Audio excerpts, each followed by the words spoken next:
when Beatrice was only 9, that the late Queen wanted to give her and Eugenie a house in Surrey. I think it was called Birch Hall somewhere, and I'm not so sure it was, but at the time it was said to be worth about £1 million, but the Duchess of York didn't want to move into it, and it was later sold for quite a massive profit. But I'm not sure that I'd heard that story before, but certainly that would have been a very nice birthday present for her. But the Queen then, of course, gave both Beatrice and Eugenie apartments at St James's Palace, so they were able to live there when they were in London, and obviously stay with their parents when they were around the Windsor area. But now, obviously, she's got her own home with her husband, Beatrice, and might lead to speculation that Royal Lodge, where the Duke and Duchess of York now live, is too big just for the two of them. So that all feeds into the sort of reports that the King would quite like to oust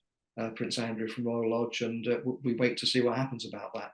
Well, sadly, in some ways, I've been reporting on the royals for so long now that I actually remember when I was reporting when Princess Beatrice was born, and it's a date that I will never forget, because she was actually born on the 8th day of the 8th month of 1988.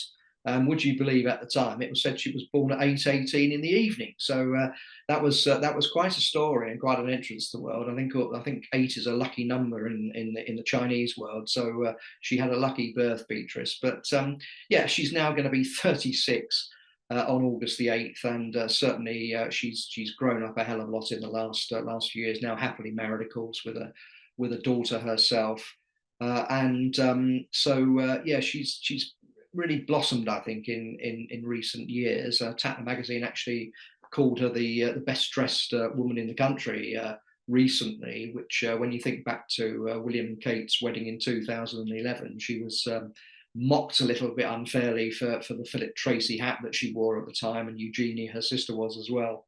And there was quite a lot of Mickey taking out of their fashion sense in the past. And I think it hurt her a little bit. She was a little bit, in her own words, overweight at one point, and some rather intrusive paparazzi pictures sort of spurred her into actions in a bikini on the beach somewhere.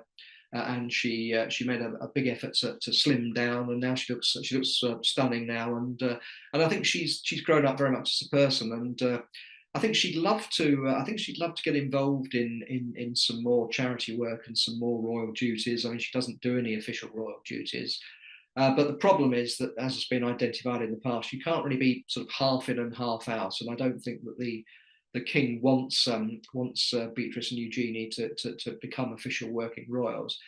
Having said that, they do help out, and she was at a Buckingham Palace garden party a few weeks ago, making up the numbers and talking to people.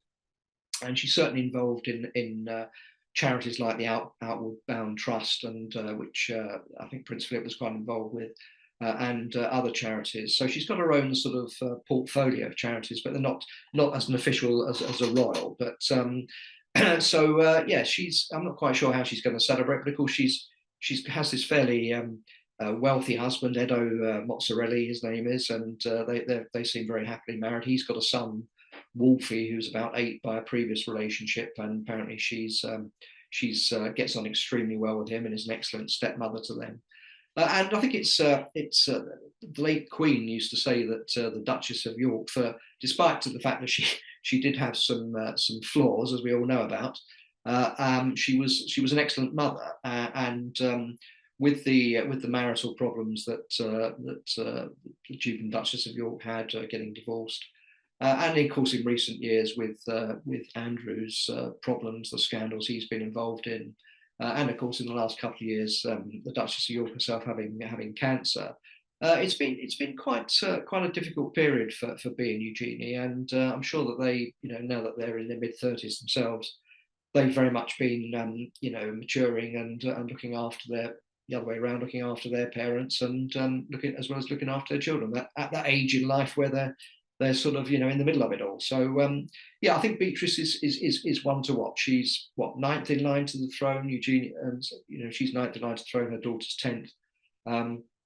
So they could play greater roles if the King wanted them to. So it all depends really, how things pan out in the next couple of years, whether they're needed. I think they could step up if required.